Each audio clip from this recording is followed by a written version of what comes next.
Hello students, welcome to my channel. So student, जैसा कि आपके बीए फर्स्ट सेमेस्टर में जो आपका पॉलिटिकल साइंस है तो उसकी क्लास मेरे चैनल पर शुरू हो गई है और आज हम पढ़ने वाले हैं आपके यूनिट नंबर 5 में जो आपका टॉपिक है मंत्री परिषद, उसी को हम पढ़ेंगे। इसके पहले भी मैं आपके यूनिट 5 पर एक वीडियो अपलोड कर चुकी हूँ, तो उसका लिंक वीडियो के डिस्क्रिप्शन बॉक्स में आपको दे दूंगी।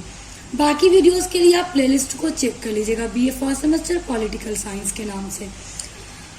अब देखिए मंत्री परिषद क्या होते हैं, हम उनके बारे में जानते हैं। देखिए भारतीय संविधान के जो अनुच्छेद 74 है उसके अनुसार राष्ट्रपति को अपने कार्य का संपादन करने में सहायता और मंत्रणा देने के लिए एक मंत्री परिषद होगी जिसका प्रधान प्रधानमंत्री होगा। देखिए स्टूडेंट, जब हमने इसके पहले वाले टॉपिक में राष्ट्रपति के बारे में पढ़ा था तो हमने देखा था कि संविधान के द्वारा राष्ट्रपति को व्यापक शक्तियां दी गई हैं, लेकिन वो अपनी शक्तियों का यूज तभी कर सकता है जब उसके मंत्री परिषद की सलाह होगी। अगर मंत्री परिषद ने किसी चीज का निर्णय ले लिया तो राष्ट्रपति उसको मानने में बाध्य होगा और राष्ट्रपति को वो बात माननी ही पड़ेगी। यानी कि राष्ट्रपति को जो भी कार्य करने होंगे उसमें सहायता और मंत्रणा देने के लिए एक मंत्री परिषद होगा और ये भारत का संविधान 74 के अनुसार है। और मंत्री परिषद का जो प्रधान होगा वो प्रधानमंत्री होंगे। तो आई होप मंत्री परिषद क्या है आपको समझ में आ गया होगा। मंत्री परिषद का जो प्रधान होते हैं वो प्रधानमंत्री होता है।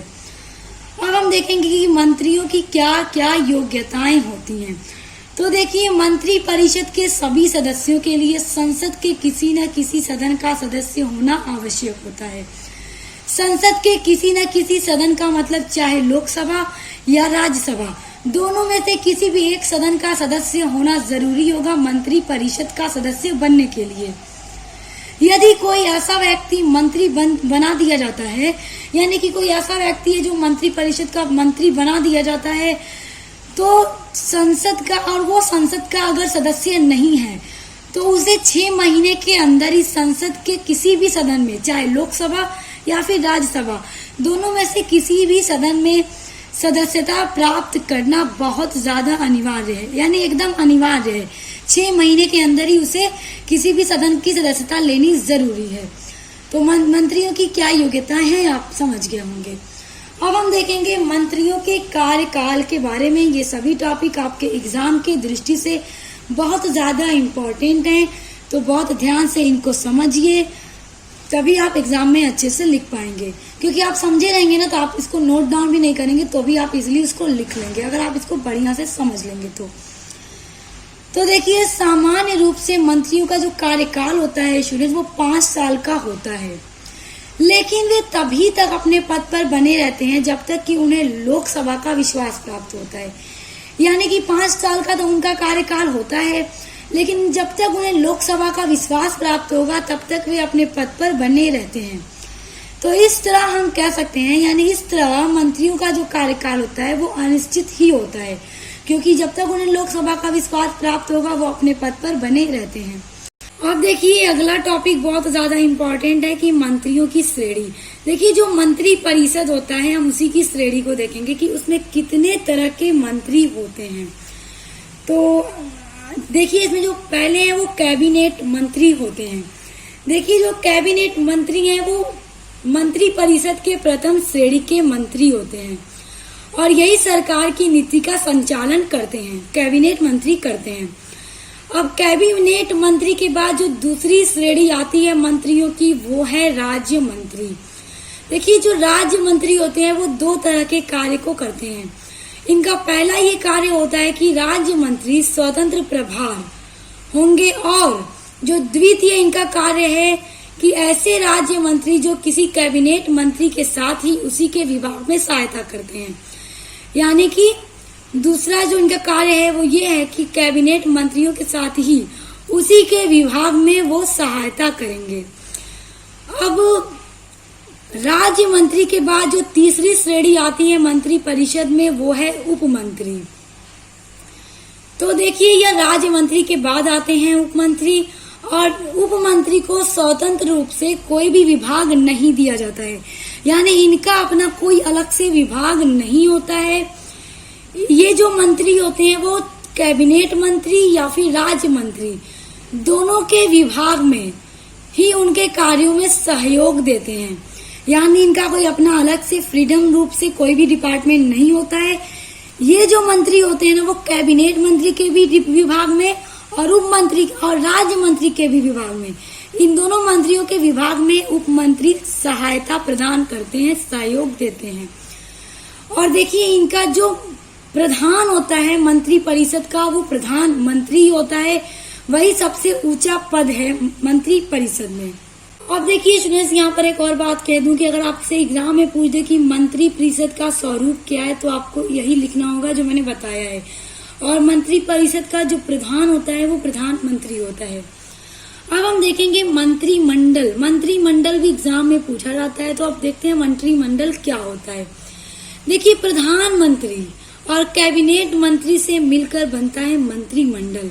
देखिए प्रधानमंत्री तथा कैबिनेट मंत्री को मंत्रिमंडल कहा जाता है और इनमें जो सबसे बड़ा प्रधान है वो कौन है? प्रधानमंत्री होता है।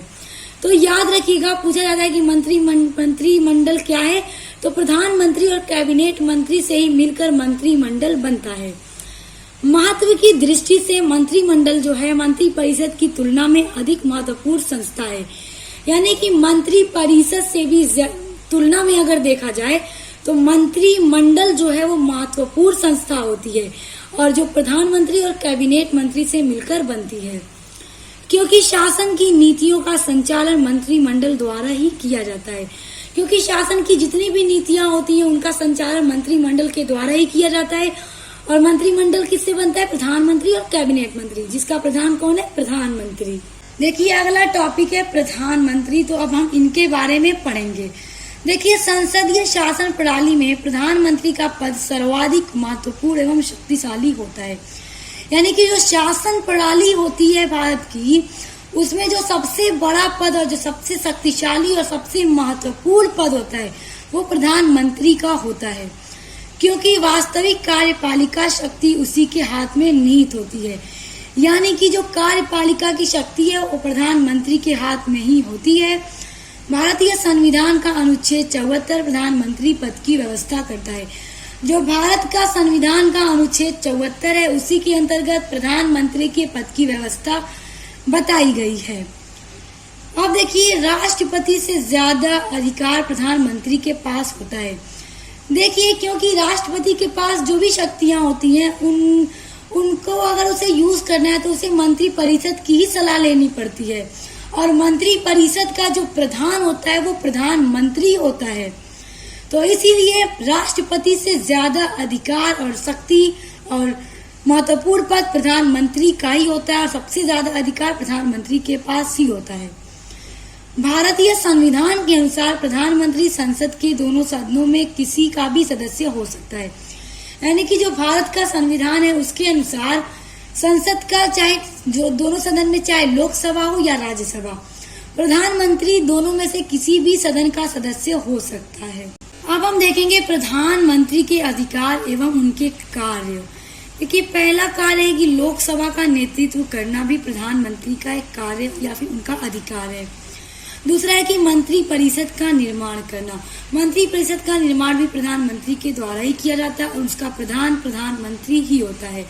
और राष्ट्रपति को कोई भी कार्य करना होगा तो मंत्री परिषद की सलाह पर ही करेगा। मंत्री परिषद की बैठकों की अध्यक्षता का अधिकार भी प्रधानमंत्री के पास ही होता है। यानी कि मंत्रिमंडल की अगर बैठक करनी है तो मंत्रिमंडल की बैठक की अध्यक्ष का अधिकार भी प्रधानमंत्री के पास ही होता है। और मंत्री परिषद और राष्ट्रपति के बीच की जो कड़ी है वो प्रधानमंत्री ही होता है, उसका अधिकार भी प्रधानमंत्री के पास ही है। और राष्ट्र का प्रधान नायक भी प्रधानमंत्री ही होता है, क्योंकि प्रधानमंत्री का जो पद है वो शासन प्रणाली में सबसे ज्यादा महत्वपूर्ण और सबसे ज्यादा शक्तिशाली और सर्वाधिक ऊंचा पद होता है। अगला टॉपिक है मंत्री परिषद में प्रधानमंत्री की विशेष स्थिति। यानी कि मंत्री परिषद में प्रधानमंत्री की विशेष स्थिति क्या है। देखिए पहला है आपका टॉपिक, प्रधानमंत्री मंत्री परिषद का निर्माण करता है। यानी मंत्री परिषद का निर्माण प्रधानमंत्री ही करता है। वह अपनी इच्छा अनुसार ही मंत्रियों को चयनित करता है। तथा उनके लिए विभागों का बंटवारा करता है। देखिए, मंत्री परिषद के लिए मंत्रियों का जो चयन करना है वो भी प्रधानमंत्री ही अपनी इच्छा के अनुसार करते हैं, और उनके विभाग का बंटवारा कि किस मंत्री का क्या विभाग होगा वो भी प्रधानमंत्री का ही प्रधानमंत्री ही उसको करते हैं।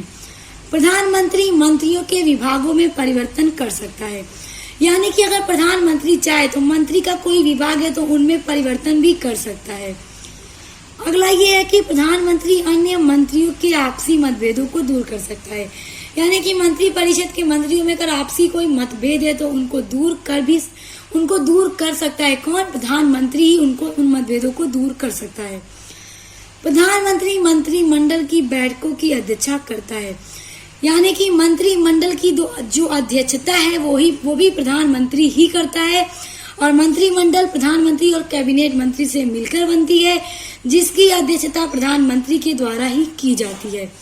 तो आज की वीडियो में हमने मंत्री परिषद के बारे में, मंत्री परिषद की श्रेणी के बारे में, उसमें किस किस तरह के मंत्री होते हैं, मंत्रिमंडल, प्रधानमंत्री के बारे में और उनके अधिकार और कार्य के बारे में हमने आज की वीडियो में पढ़ा।